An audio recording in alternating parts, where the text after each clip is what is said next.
Lauren Maddox, and I've had post-concussion syndrome. I played basketball ever since I was 4 years old.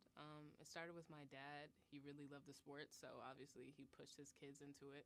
We had a basketball court in our front yard, so we'd always go out there and shoot. And he pretty much put us in club basketball or AAU as soon as we could talk.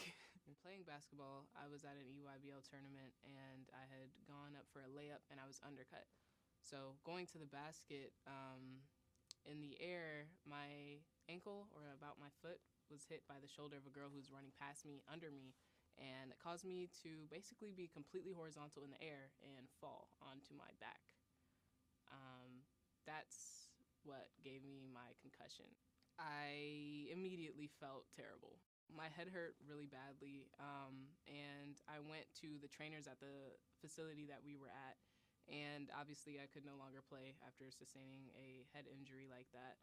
But thereafter is when the symptoms didn't actually wear off. Most concussions are supposed to wear off within 2 to 6 weeks, from like nausea, vomiting, sensitivity to light and sound. But for me, those symptoms did not leave. They, in fact, got worse. So much worse to the point where I was having trouble speaking English, which was my first language. So much so to the point I couldn't attend a full day of school. I couldn't even go to school. The act itself of having to get up or walk around, I couldn't walk 15 feet without blacking out. I couldn't finish my schoolwork. I couldn't read the letters on the paper. It pretty much ruined the rest of high school for me.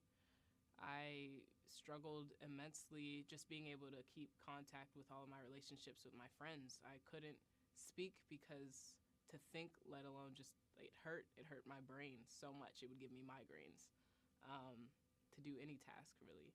So it completely impacted my life. And obviously, well, not obviously, I ended up going to several neurologist facilities, and of which all of the doctors told me that I could no longer play contact sports because at the rate I was going, if I were to sustain another concussion, I might not regain certain abilities. I was crushed.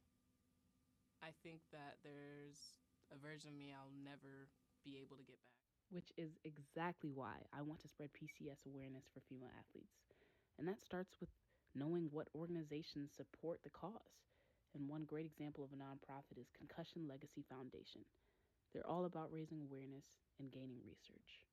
You can follow them on social media on Instagram and TikTok at Concussion Legacy Foundation. They also have a website where you can hear about testimonials and also gain support if you need it as an athlete dealing with a concussion.